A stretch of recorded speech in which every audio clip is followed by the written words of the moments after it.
Welcome to your weekly UAS news update. We have 4 stories for you this week, and as you can tell, we are live from Las Vegas on the drone floor. We actually have drones flying in the cage right now. So we have a new NDAA-compliant drone from Angel Aerial. We also have a drone pilot that was sentenced for flying over Cape Canaveral.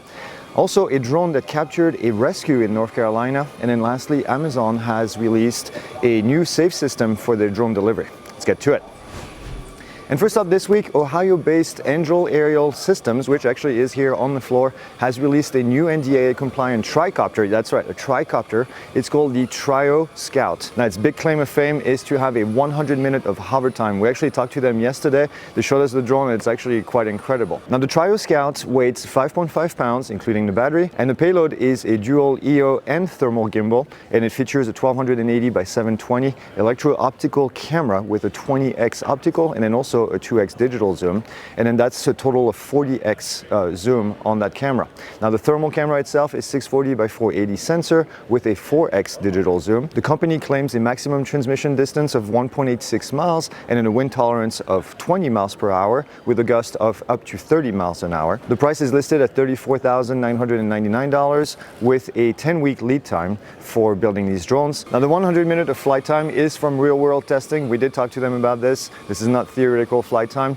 The company is pretty transparent that in warmer condition, like 120 degrees at 5,000 feet elevation, which is going to be pretty rare, you're looking at about 88 minutes of flight time, and then in the extreme cold, that could drop to 65 minutes. And again, that's due to battery technology. Still quite impressive to see this.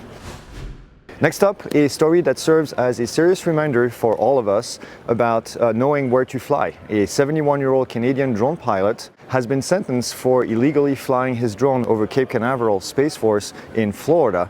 This is not a good look. He pleaded guilty to unlawfully photographing defense installation and received 12 months of probation before being deported back to Canada. Now, according to court records, in January of this year, NASA officials detected that there was a drone near the base. They sent deputies over and they found that he was operating a DJI Mavic 3 Pro drone from the nearby parking lot. He had reportedly been flying in that area for at least 3 consecutive days, which is kind of crazy that they only found him right then. He was flying in Class Delta airspace, but he was also right at the edge of the restricted area. Now, his drone captured 56 images and then 2 videos of sensitive infrastructures, including security checkpoints, munitions storage, and then also Navy submarine facilities. When he was questioned, he claimed that he was just a tourist photographing cruise ships and the sunrise, and that he hadn't received any airspace warning. But when they did a little bit of forensic analysis on his device, they actually found a very different story.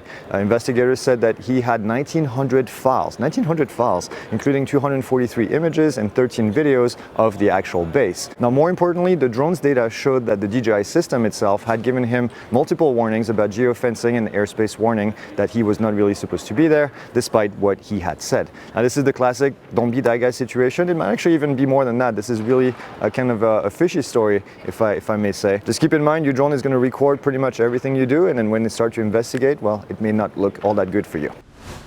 And in our third story this week, a real-world drones for good story. This is good to hear. This is incredible footage that has been released showing that there was a rescue of a pilot from a plane that had crashed into the ocean off Oak Island in North Carolina. Now, on August 2nd, there was a single-engine aircraft that suffered an engine failure, and then they were forced to ditch the aircraft into the ocean.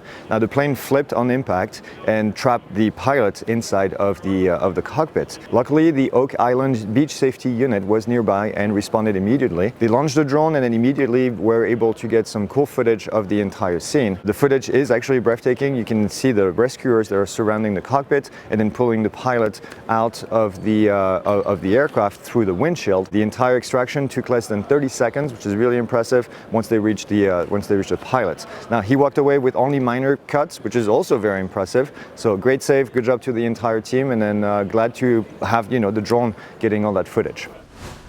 And then finally this week, Amazon is rolling out a new safety feature for its delivery drone. The new tech is called the Safe Contingent Landing, SCL, I guess for short. It's a plan B for the drone as it detects a major problem, like the system malfunction, for example, or some severe weather. So instead of just falling and making a risky return flight, the drone can autonomously basically scan the ground in real time, build a 3D map, and then find a safe spot in order to land. So avoiding people, avoiding animals, avoiding car, and all that good stuff. So as we see package delivery continue to make their stride forwards, especially with Part 108 as it is proposed right now, we're likely to see more of these systems come up. I think that's actually a great thing for the general public at large. All right, and that's all we get for you this week. No post-flight this week, obviously. We're in Las Vegas here at Com UAV. We had a great time yesterday with meeting a lot of our students. We are going to be back on next Monday for the live, so I'm sure you have a great weekend, and then we'll leave you with some cool footage here of the expo as well. And don't be that guy.